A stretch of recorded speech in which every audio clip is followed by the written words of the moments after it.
વગર ચોમાસા જેવો માહોલ વડોદરા શહેરના મચ્છીપીડ વિસ્તારમાં જોવા મળ્યો. પાણીની લાઇનમાં ભંગાણ થતાં જ પીવાનું જે પાણી છે તેનો વેડફાટ જોવા મળ્યો. અહીંયા ફુવારા ઉડતાની સાથે જ આવતા જતા લોકોને ઠંડીની ઋતુમાં તકલીફ પણ પડી.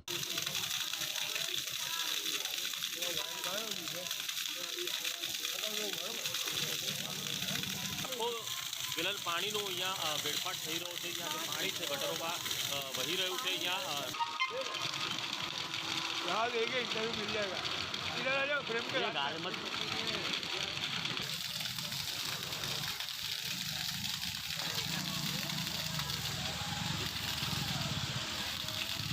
ये रावपुरा मच्छीपीट है और तकलीफ तो क्या है, आज बरसों से तकलीफ के यहाँ मच्छीपीट के लोग उस तकलीफ़ों का सामना कर रहे हैं.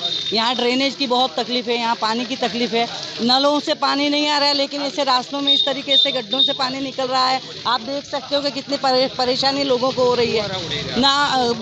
बरसों से यहाँ पर हमने कंप्लेन की हुई है, कॉरपोरेशन की भी निष्काळजी है. आज ड्रेनेज के लिए लगातार मैं 8 दिन से मैं भी फ़ोन कर रही हूँ और लगातार मैं वहाँ के स्टाफ से ज्वाइंट हूँ, लेकिन कोई भी तरीके की कार्यवाही हो नहीं रही है. अभी देखो ये पानी जो निकल रहा है, इसके लिए भी पहले से हम लोगों ने इन्फॉर्म किया हुआ था कि गड्ढा पड़ रहा है, लेकिन कोई भी उसकी तकेदारी नहीं की गई है. आज ये हुआ है, हो सकता है आने वाले दिनों में इससे भी बड़ी कोई होनहार हो, तब शायद कॉरपोरेशन की आँख खुलेगी.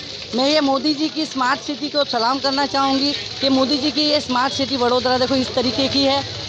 टैक्स और हर चीज़ जो है वो पब्लिक से डबल ऐंठा जाता है, लेकिन उसके सामने पब्लिक को कोई सहायता मिलती नहीं है. आप देख सकते हो कि पब्लिक को कितनी तकलीफ़ों का सामना करना पड़ता है. ये कोई तरीका है? आज नलों से पानी नहीं आ रहा है और रास्तों से फाउंटेन से पानी आ रहा है. शर्म आनी चाहिए ऐसी भाजपा सरकार को.